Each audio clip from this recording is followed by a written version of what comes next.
Okay guys, so today I'm going to show you how to make a yummy low carb, moderate fat, high protein pizza. It is gluten-free, it is wheat-free, it's totally healthy, and it's great for any diet plan, whether you're trying to bulk up or if you're trying to cut weight. One of the first things that you want to do is rice your cauliflower. So basically what that means is you're going to cut it into really finely chopped pieces. You can use my method, which is the easy method of just throwing it in the blender and just like grating it up. Just about a cup or two of cauliflower at a time will be able to move it around so that way it gets cut up pretty nicely. Then you're going to add about 1 to 2 teaspoons of garlic. I tend to like a lot of garlic in my food, so I add a lot of garlic. You can go ahead and adjust that to your liking and flavor.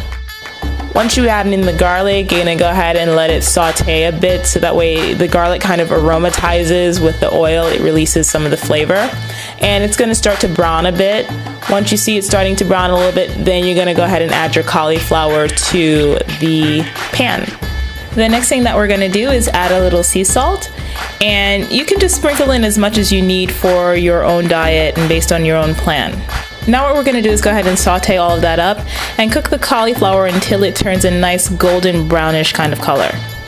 One of the really important things about making a good sturdy crust is that you want to make sure that you get most of the moisture out of the cauliflower. Cauliflower is naturally very high in water content, so the cooking process here will kind of dry some of that out. So you don't want to add any water or anything to the saute mix, just allow it to cook on its own, so that way we have a nice non-soggy crust.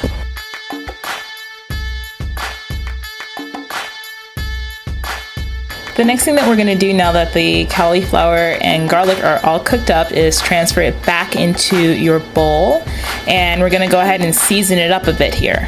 I like to use just plain old Italian seasoning, so you can kind of sprinkle as much as you'd like on top of the mixture of cauliflower and garlic, and then we're going to just go ahead and stir all of that together. Once you're done mixing all of this together, you're going to go ahead and just put it into the fridge for about 5 minutes just to allow it to cool. For this recipe, I'm going to use canned tomatoes. I just like to use a basic peeled tomato that's diced and Italian style. It's seasoned with basil, garlic, and oregano. We'll also be using some shredded Parmesan cheese, fresh basil, and shredded part skim mozzarella.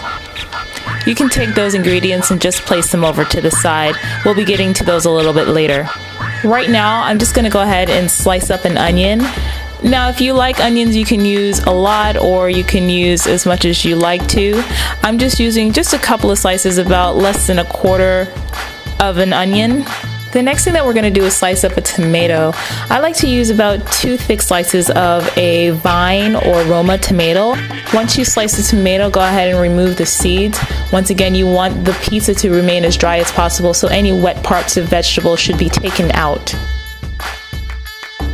You can now take about 1 to 2 large leaves of basil. I like to ball them up and then go ahead and just cut it across into small pieces. Mix it together with your onions and tomatoes, and now we're going to go ahead and transfer that into a heated saucepan. Once again, spray your saucepan with a little bit of nonstick spray and add the veggies to it. If you want to add a little bit of garlic to this mix, you can as well.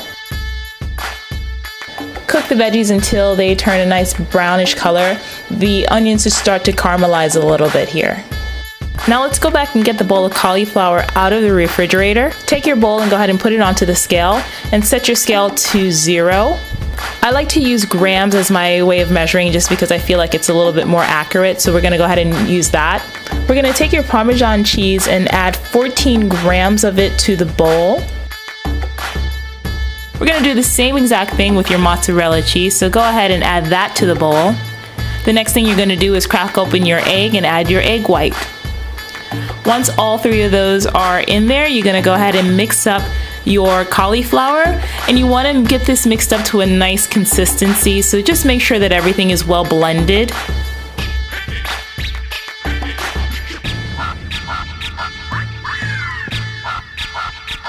grab your cookie sheet and line it with aluminum foil. Spray the foil with a little bit of non-stick spray. For this example, I am using a little canola oil, but you can also use olive oil, whatever flavor that you'd like. Take the contents of your bowl and put it onto the cookie sheet and begin to spread it out into a circular shape. Now the thing with this crust is that if you make it too thin, then it may fall apart a little bit easier when you're trying to cook it at the end. But if you make it too thick, it might not cook all the way through. So you just have to kind of find a happy medium, and that might take some experimentation on your part. And by the time I'm done, it's about the same size as a small personal sized pizza. So once that's all done, you're gonna go ahead and put this into the oven and set your oven to cook for about 15 to 20 minutes. My oven does everything nicely in 15 minutes, but you might have to adjust that for yourself. After your 15 minutes, you can go ahead and check on your crust. It should have a nice brown or golden kind of look to the edges of it. And what I often find is sometimes the middle isn't fully done. So what I like to do is go ahead and add it now to the broiler for an extra 5 to 10 minutes just to make it get really, really crispy on the top. And you can just keep an eye on it to see how long you'd like to cook it for. Don't overcook it, you don't want to burn it. But again, this is just to keep that dryness in the crust so that way it doesn't break apart when you're trying to eat it. Okay, so now that it's all done, what we're going to do is go ahead and add our ingredients. First thing I'm going to do is take my tomato sauce, and I'm going to take a tablespoon. I'll add about 2 tablespoons of tomato sauce to the top of it and spread it around nice and evenly.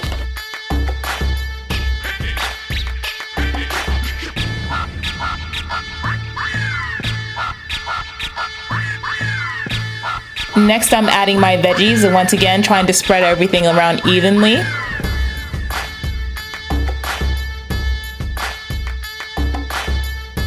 And for my particular meal for today, I'm gonna add a little bit of chicken, and this is about 14 grams of chicken. So you're gonna go ahead and put that on the top. And finally, we'll add our last layer of cheese. Depending on the cheesiness that you like, you can go ahead and put on, again, 14 grams of mozzarella to the top. And you can adjust that by using a little bit more or a little bit less depending on your macros for the day. Once we finish with the topping, we're gonna go ahead and put it back into the broiler and let it cook until golden brown. So you're gonna have to stay around and keep an eye on it until it reaches that level of crispiness that you would like. Now that our pizza is done, we can go ahead and transfer it over to our plate. And as you can see, it pretty much stays well together. I found that with this particular one that the middle was a little bit soft, but that'll happen just with the amount of sauce and toppings and stuff that you put on it. But overall, the whole thing was pretty sturdy, and I can still pretty much eat it with my hands. And there you have it. That is our cauliflower crust pizza, nice and yummy, macro compliant, works with any plan, and it helps you to stay a little bit more sane while you diet and get down to your best body yet. I hope you enjoyed this video. Look out for more from me. Please come by and check out my website, muscleisthenewsexy.com, for more recipes, workouts, and fitness tips for you to get to that goal. Until next time, I'll see you later. Bye-bye.